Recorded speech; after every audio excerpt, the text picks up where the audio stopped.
Hello everyone, today I'm going to talk about the article called What's a Language Anyway?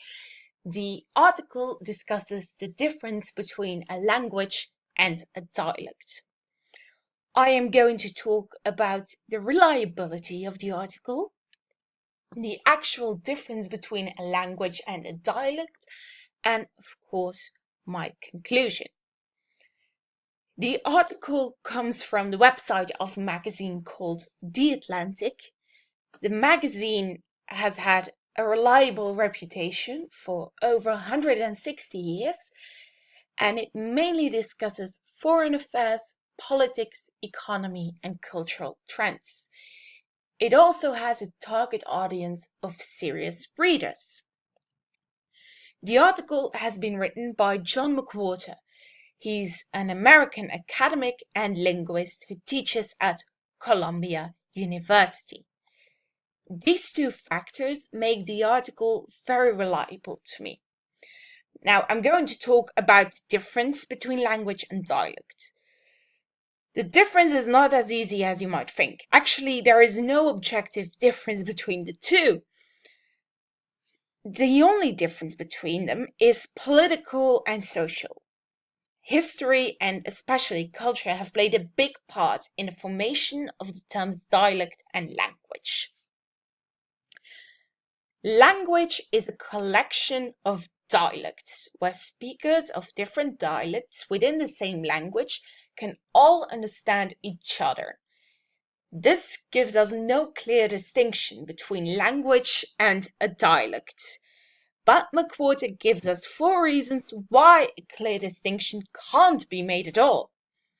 Let's start with the first reason, intelligibility. If you can understand language without training, it's a dialect of your own language.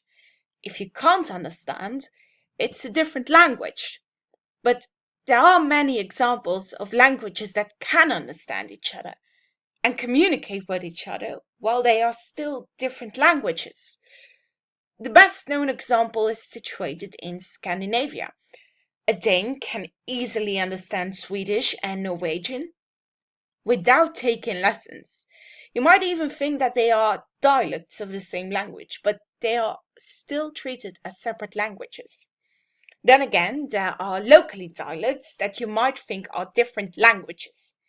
In Flanders, some people think this about Western Flemish dialect. The second reason is very strongly linked to intelligibility. As McWhorter explained, some dialects are seen as different languages, and the other way around.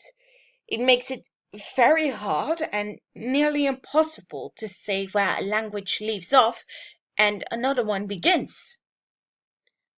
A third reason is history. In each nation, history chose one dialect as a standard and wrote it down on paper. In real life, other dialects still occurred, and this is why a lot of people think that only languages occur in literature. That's not true. Literature can also be oral. A worldwide known example is the Iliad and also, of course, the Odyssey. They used to be memorized poems until somebody wrote them down on paper. This makes the distinction between languages and dialects even more complicated.